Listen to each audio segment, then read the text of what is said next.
बेटा आज हम स्टार्ट कर रहे हैं अपना मनी और बैंकिंग का एमसीक्यू सेक्शन। ठीक है जी।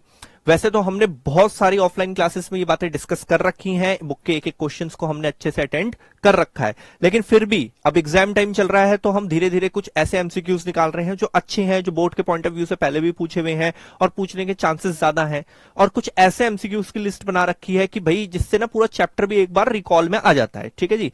तो हम क्या कर रहे हैं बेटा, आराम से देखेंगे हम मनी और बैंकिंग, जो वैसे भी आपका 6 नंबर का टॉपिक है, कवर करता है थ्योरी के साथ और एमसीक्यू के साथ, तो उसको थोड़ा सा देखने की कोशिश करते हैं कि कैसे कैसे टाइप के एमसीक्यू बन सकते हैं। सबसे पहले जो हमारा एमसीक्यू है, इसमें आपको दिख रहा होगा स्क्रीन के ऊपर, मनी सप्लाई के बारे में है। यस सर, मैंने पढ़ा हुआ है मनी सप्लाई के बारे में थोड़ा बहुत कि मनी सप्लाई क्या होता है। एक मिनट, कि हमने ये पढ़ा हुआ है मनी सप्लाई के बारे में कि टोटल मनी, मनी सप्लाई की अगर हम डेफिनेशन की बात करें तो सबसे पहले मैंने आपको नोट्स में ये लिखवा रखा है, it is a stock concept. सबसे पहले एक लाइन ये क्लियर होती है हमारे नोट्स की। Stock concept, it refers to total money held by people at a particular point of time, particular point of time.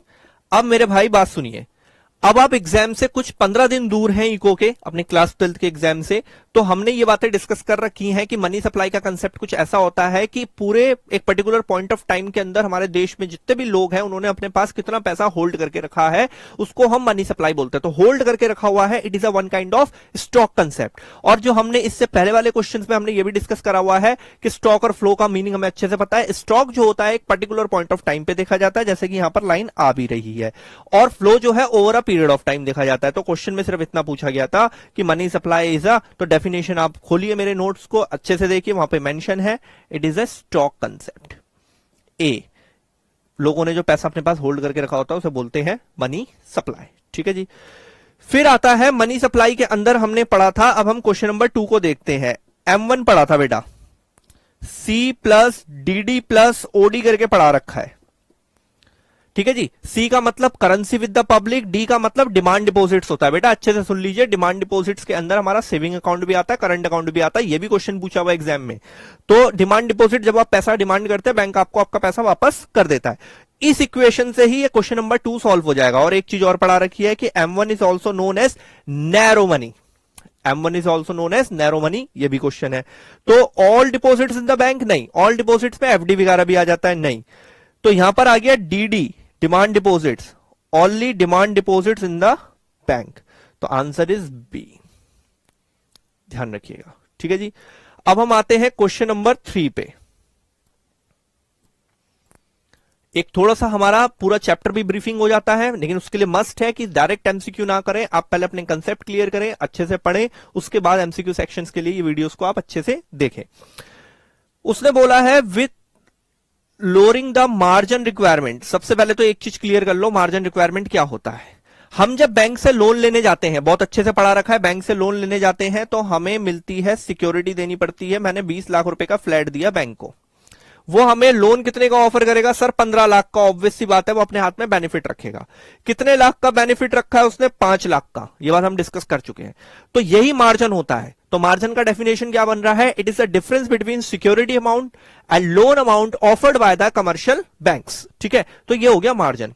अब क्या बोल रहा है, अब मार्जिन जो है कम कर दिया गया है, मतलब 5 लाख की जगह हम 3 लाख का मार्जिन रखेंगे, यानी कि अब 20 लाख के फ्लैट पे हम बंदे को 17 लाख का लोन दे देंगे। ठीक है। By borrowing capacity of borrowers की बोरोइंग कैपेसिटी क्या हो गई, 15 की जगह कितने का लोन मिल गया उसको, 17 का, तो यानी कि बढ़ गई, राइजेस। भाई देखो ना, मार्जिन कम हो गया बेटा, पहले 5 का मार्जिन रख रहे थे, अब 3 का रख रहे हैं, क्योंकि उन्होंने बोला है मार्जिन कम हो गया। तो हमारा 15 की जगह हाथ में कितना कैश आ रहा है, 17, तो क्या हो गया, बोरोइंग कैपेसिटी बढ़ गई, राइजेस, यानी कि ए। सारे स्किलफुल क्वेश्चंस हैं जो हमने क्लासेस में डिस्कस करे हुए हैं, हम बस रिवाइज कर रहे हैं अच्छे से और एक एक पॉइंट को डिस्कस करके एमसीक्यू को टिक कर रहे हैं। अब आगे बढ़ते हैं। When the central bank sells security, अच्छा सिक्योरिटी को बेचा जा रहा है, चलो सबसे पहले, जब सेंट्रल बैंक सिक्योरिटी को खरीदता और बेचता है मेरे भाई, इसको बोला जाता है ओपन मार्केट ऑपरेशन। पढ़ा रखा है ओपन मार्केट ऑपरेशन। तो ओपन मार्केट ऑपरेशन का मतलब क्या निकलता है? ये वो एक्टिविटी होती है जिसमें आरबीआई यानी कि central bank shares, bond and debentures, I again repeat, RBI shares, bond and debenture को खरीदता और बेचता है on the behalf of government. ठीक है जी। अब आप इमेजिन करिए, मैंने आपको फर्स्ट टाइम भी ऐसे ही इमेजिन करवाया था क्लास के अंदर कि मैं आरबीआई हूं, मैं आपसे शेयर्स खरीद रहा हूं, बाय कर रहा हूं ना, लाओ शेयर्स दो, मैं आपको पैसा दूंगा। तो आपके पास कैश आ गया, तो मार्केट में कैश फ्लो क्या हो गया? बढ़ गया, यानी कि क्रेडिट फ्लो क्या हो गया? बढ़ गया। मार्केट में मनी सप्लाई क्या हो गया? बढ़ गया। ठीक है। अब क्या है, क्वेश्चन में बोला है आरबीआई सेल्स, मैं सिक्योरिटी बेच रहा हूं, बेटा ये लो सिक्योरिटी लो, आपको सिक्योरिटी दी, आपसे पैसा लेके चला गया, इकोनॉमी में कैश कम हो गया, simple. Credit capacity of the commercial bank likely to be fall. हमने सिक्योरिटीज बेची, लो भाई सिक्योरिटी लो, पैसा लेके चला गया, कैश विड्रॉल कर दिया, यानी कि फॉल हो गया मार्केट से कैश। ठीक है। फिर आता है पांचवा question, the value of money multiplier. हमने अच्छे से पढ़ा रखा है, इट्स इनिशियल डिपॉजिट। ठीक है जी, अच्छे से देखना, इनिशियल डिपॉजिट इंटू 1/LRR, थोड़ा शॉर्ट लिख रहा हूं मैं, इंटू 100 करके। ठीक है, ऐसे करके पढ़ा रखा है। अब LRR जो होता है वो इज इक्वल टू होता है CRR प्लस SLR। तो मेरे भाई 1 क्या बन रहा है यहां पर? 1/LRR की जगह ये प्लॉट हो जाएगा, तो बनेगा LRR is equal to, oh sorry, ये बन जाएगा 1/LRR की जगह प्लॉट हो गया CRR प्लस SLR। ब्रेक कर दिया, दिमाग को खोला, 1/, ये आ जाएगा आंसर, यानी कि C।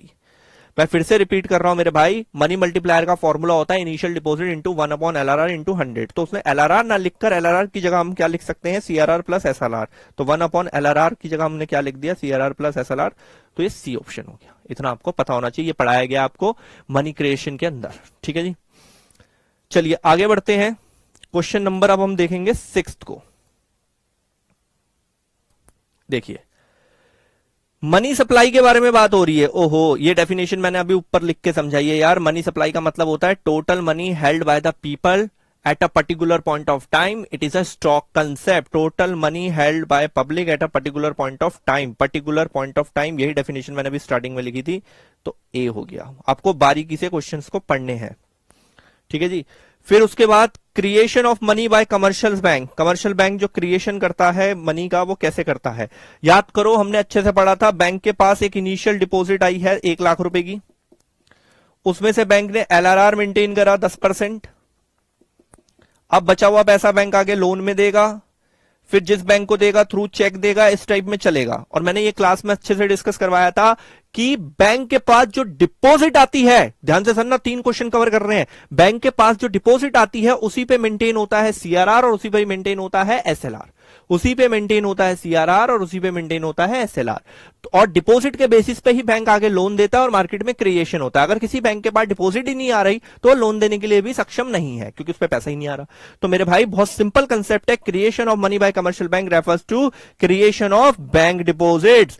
जितनी भी बैंक डिपॉजिट आती हैं उसके बेसिस पे ही वो आगे पैसा पब्लिक को बांट पाता है। इसीलिए हर बैंक की कोशिश होती है कि हमारे पास ज्यादा से ज्यादा कस्टमर हो, ज्यादा डिपॉजिट, ज्यादा पैसा दे पाएंगे, बैंक क्रिएशन ज्यादा होगा। सिंपल। आगे सुनिए, हाउ मच, ठीक है जी, नेक्स्ट है how much money are banks able to create determine. Bank कितना पैसा क्रिएट कर पाएगा, मतलब कितना मनी क्रिएशन कर पाएगा, वो किन बातों पर निर्भर करता है मेरे भाई? मनी मल्टीप्लायर का जो फॉर्मूला बताया गया, आईडी बोले तो इनिशियल डिपॉजिट, आईडी बोले तो initial deposit upon LRR into 100, इन बातों पे निर्भर करता है। तो इनिशियल डिपॉजिट पे भी निर्भर करता है, SLR के अंदर हमारा CRR भी आता है और SLR भी आता है। ठीक है, LRR के अंदर हमारा CRR भी आता है और SLR भी आता है, ये दोनों भी हैं। तो answer is all of the above, कि ये सारे ही चीजें डिपेंड करती हैं अगर एक आपको मनी क्रिएशन करना। अगर आपकी डिपॉजिट कम है तो भी दिक्कत है, CRR और SLR से भी होता है। तो मेरे भाई इसका आंसर बनेगा आपका क्या? D। ध्यान दीजिएगा, इसका आंसर क्या बन रहा है? D। ठीक, अब आते हैं क्वेश्चन नंबर 8 जो दिख रहा है, थोड़ा सा नंबरिंग ऊपर नीचे है, कोई दिक्कत नहीं है, नहीं क्वेश्चन पे ध्यान देते हैं। Main money supply in India, okay, money supply in India, currency with the public, okay, अभी पढ़ाया था, M1 is equal to C plus DD plus OD। M1 is also known as narrow money. Currency with the public होता है, demand deposit होता है, other deposits होता है। तो पढ़ लेते हैं कौन सा ऑप्शन सही बैठ रहा है। करेंसी विद द पब्लिक ठीक है, demand deposit with the public, और लिख रहा है currency with the public, demand deposit with the bank. तो ये दोनों मैच हो रहे हैं, तो आंसर इज सी। ये इक्वेशन आपको ध्यान रखनी है। अगर अदर डिपॉजिट भी लिखा होता तो वो भी ले लेते, लेकिन क्वेश्चन में लिखा नहीं है, तो ये दो हैं तो हम इसी को लेंगे, आंसर इज सी बन जाएगा। अब आता है which of the following items is not included in money supply. इनमें से कौन सा आइटम मनी सप्लाई में इंक्लूडेड नहीं होता। तो नोट पे ध्यान देना, नोट के बेस का क्वेश्चन है मेरे भाई। इंक्लूड नहीं होता, डिमांड डिपॉजिट तो इंक्लूड होता है मनी सप्लाई के अंदर। यार इसमें ना ऑप्शन थोड़ा सा गलत है, लेकिन हम इसमें ये लगा सकते हैं, टाइम डिपॉजिट मान सकते हैं क्योंकि वो एफडी है, इसको मान के चल लेते हैं क्योंकि थोड़ा सा मिसप्रिंट हुआ हुआ है, लेकिन कोई दिक्कत नहीं है, हम इसको ये मान लेते हैं कि डिमांड डिपॉजिट इंक्लूड होता है, करेंसी भी तो ये भी नहीं होता। ये दो ऑप्शंस आ रहे हैं, तो अब ए और बी भी लगा सकते हैं, लेकिन अब ए लगा लीजिए, एफडी या टाइम डिपॉजिट का पैसा हम इंक्लूड नहीं करते, ये मान के चलते हैं। ठीक, क्वेश्चन नंबर 10 पे आ जाते हैं। 10th में पूछा है which of the following is not the function of central bank. Okay, central bank government के लिए काम करता है, गवर्नमेंट को लोन भी देता है, कमर्शियल बैंक को भी लोन देता है, जिस रेट पे देता है बैंक रेट, रेपो रेट बोलते हैं, हमने पढ़ा है। कमर्शियल सेंट्रल बैंक जो है पब्लिक के साथ कभी भी डील्स नहीं करता, पब्लिक के साथ कभी भी डील नहीं करता, पब्लिक के साथ डील कमर्शियल बैंक करती है। तो आंसर बन जाएगा बी। ठीक है, चलिए आगे बढ़ते हैं।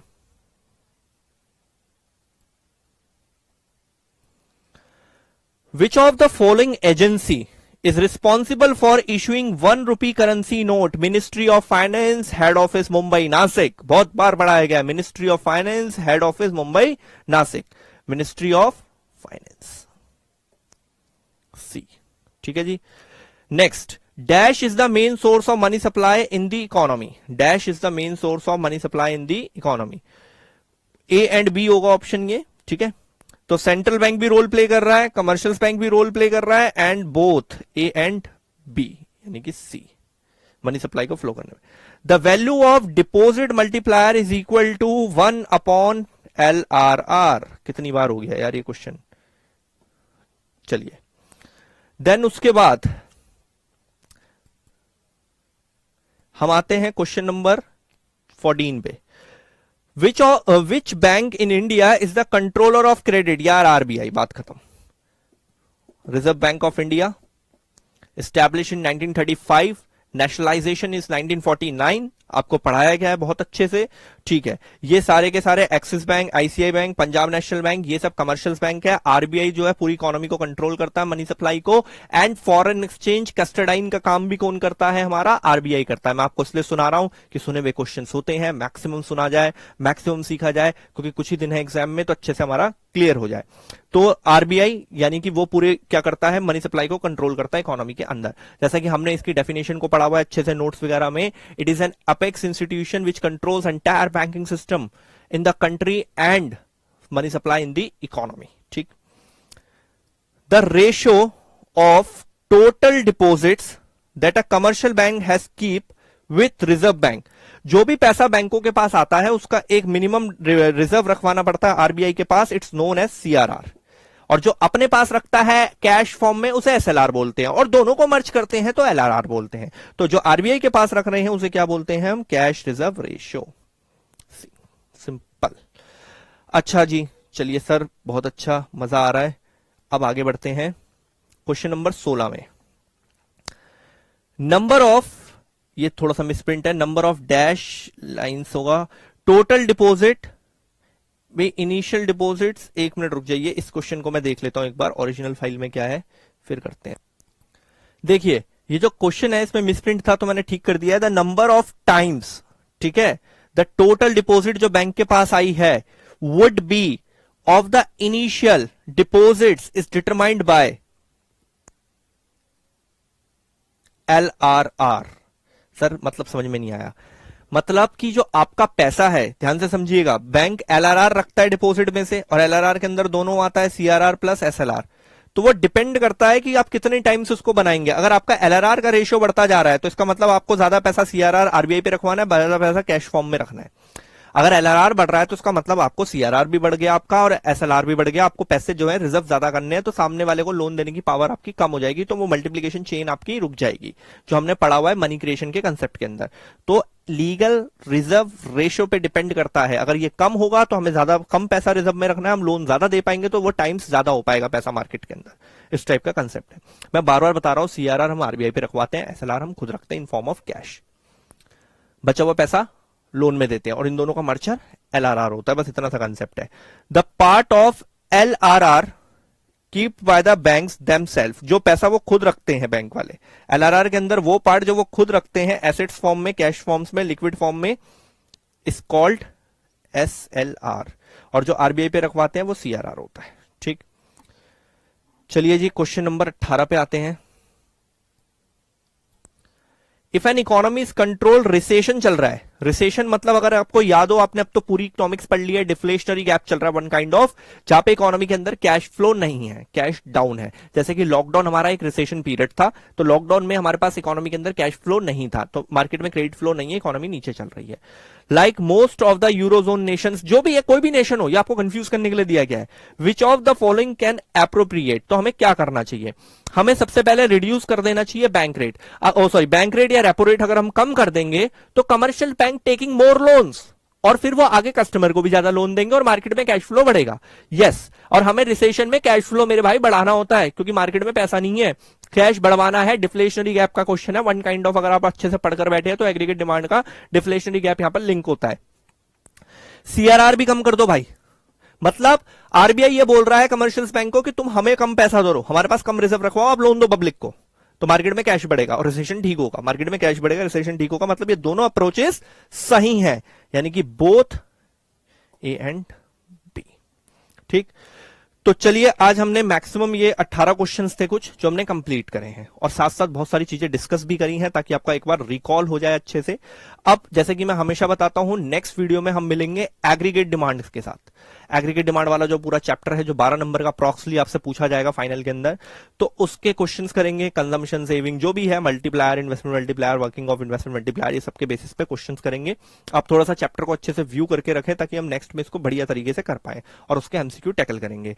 हमेशा की तरह, जैसे कि मैं हमेशा बोलता हूं, डजंट मैटर आप हमारी ऑफलाइन क्लासेस में थे नहीं थे, आप कहीं से भी हैं, टारगेट एक ही है कि आपके मार्क्स अच्छे आए, बूस्ट आए।